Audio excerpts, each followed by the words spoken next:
കഴിഞ്ഞ 2 ദിവസമായി കേരളത്തിൽ ഏറെ ചർച്ച ചെയ്യപ്പെട്ട പള്ളുരുത്തി സെന്റ് റീത്ത സ്കൂളിലെ യൂണിഫോം പ്രശ്നം സമാധാനപരമായി പരിഹരിക്കപ്പെട്ടുവെങ്കിലും സ്കൂളിനെതിരെ വിദ്യാഭ്യാസ മന്ത്രി നടത്തിയ പ്രസ്താവനയോടെ പ്രശ്നം വീണ്ടും ആളിക്കത്തുകയാണ്. ഈ വിവാദ വിഷയത്തിലെ ശരിയും തെറ്റും കണ്ടെത്തി യൂണിഫോം കേസുകളിൽ ന്യൂനപക്ഷ വിദ്യാഭ്യാസ സ്ഥാപനങ്ങൾ സ്വീകരിക്കേണ്ട നിലപാടുകൾ വ്യക്തമാക്കുകയാണ് പോസിറ്റീവ് സ്ട്രോക്കിന്റെ ഈ അധ്യായത്തിൽ.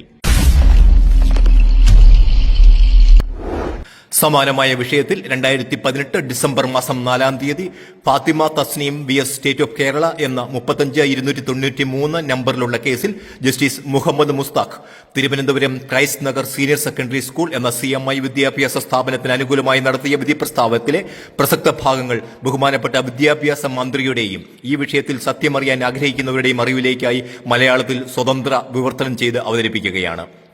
സ്കൂളിൽ ഹിജാബ് ധരിക്കുവാൻ അനുവദിക്കണം എന്നാവശ്യപ്പെട്ടുകൊണ്ട് ഫയൽ ചെയ്യപ്പെട്ട ഹർജിയിൽ ജസ്റ്റിസ് മുഹമ്മദ് മുസ്താഖ് നടത്തിയ വിധി പ്രസ്താവത്തിന്റെ പ്രസക്ത ഭാഗങ്ങൾ ഇങ്ങനെ: ഒരു വിദ്യാർത്ഥിയെ ശിരോവസ്ത്രവും നീളക്കൈ ഷർട്ടും ധരിച്ചുകൊണ്ട് ക്ലാസ്സിൽ പങ്കെടുക്കുവാൻ അനുവദിക്കണമോ എന്നുള്ള വിഷയത്തിൽ അന്തിമ തീരുമാനം എടുക്കുവാനുള്ള സമ്പൂർണ്ണ അധികാരം ആ സ്കൂളിന്റെ മാനേജ്മെന്റിൽ നിക്ഷിപ്തമായിരിക്കുന്നു.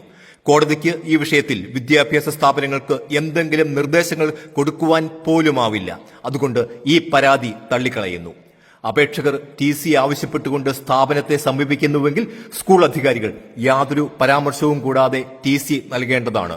നിസ്സംശയം പറയുന്നു, അപേക്ഷകർ സ്കൂളിന്റെ ഡ്രസ് കോഡ് അനുസരിക്കുവാൻ തയ്യാറാണെങ്കിൽ മാത്രം അവർക്ക് ആ സ്കൂളിൽ പഠനം തുടരാം.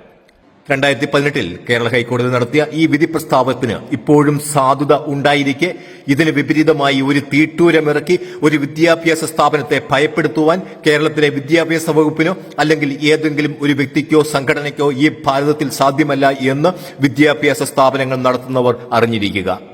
കൂടാതെ 2022 Sindhu Sivadas versus state of Kerala എന്ന കേസിലും കോടതി വ്യക്തമായി പറയുന്നു, ഒരു സ്ഥാപനം യൂണിഫോം പോളിസികൾ നടപ്പിൽ വരുത്തുന്നത് ഒരു തരത്തിലുമുള്ള ഒരു ക്രൂരതയല്ല. അതിന്റെ പേരിൽ ആർക്കും മാനസിക ബുദ്ധിമുട്ട് ഉണ്ടാകേണ്ടതില്ല.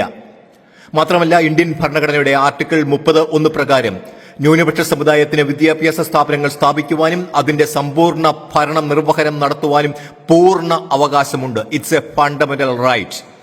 കേരളത്തിൽ ഒന്നിലധികം കോടതി വിധികൾ യൂണിഫോം ഏർപ്പെടുത്തുന്നതിനുള്ള ഒരു വിദ്യാഭ്യാസ സ്ഥാപനത്തിന്റെ അവകാശത്തെ അടിവരയിട്ട് അംഗീകരിക്കുമ്പോൾ അതിനെതിരെ നിലപാടെടുക്കുന്നത് ആരാണെങ്കിലും അത് കോടതി അലക്ഷ്യവും ഭരണഘടനാ വിരുദ്ധവുമാണ് എന്ന് പൊതുസമൂഹം തിരിച്ചറിയണം.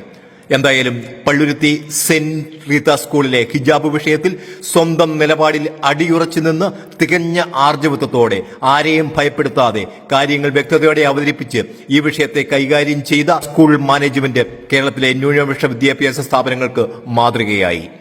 DD ഓഫീസിൽ നിന്ന് വന്നിരിക്കുന്ന റിപ്പോർട്ട് സത്യവിരുദ്ധമാണ് എന്ന് തന്നെയാണ്.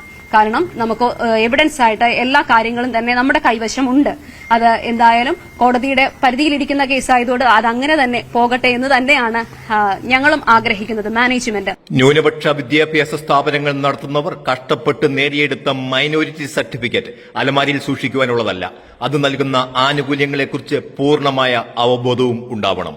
ജാതി മത വർഗ വർണ്ണ വ്യത്യാസമില്ലാതെ കേരളത്തിലെ കലാലയങ്ങളിൽ സമാധാനപരമായ പഠനാന്തരീക്ഷം ഉറപ്പാക്കുവാൻ ഏവർക്കും ഒത്തൊരുമിച്ച് ശ്രമിക്കാം.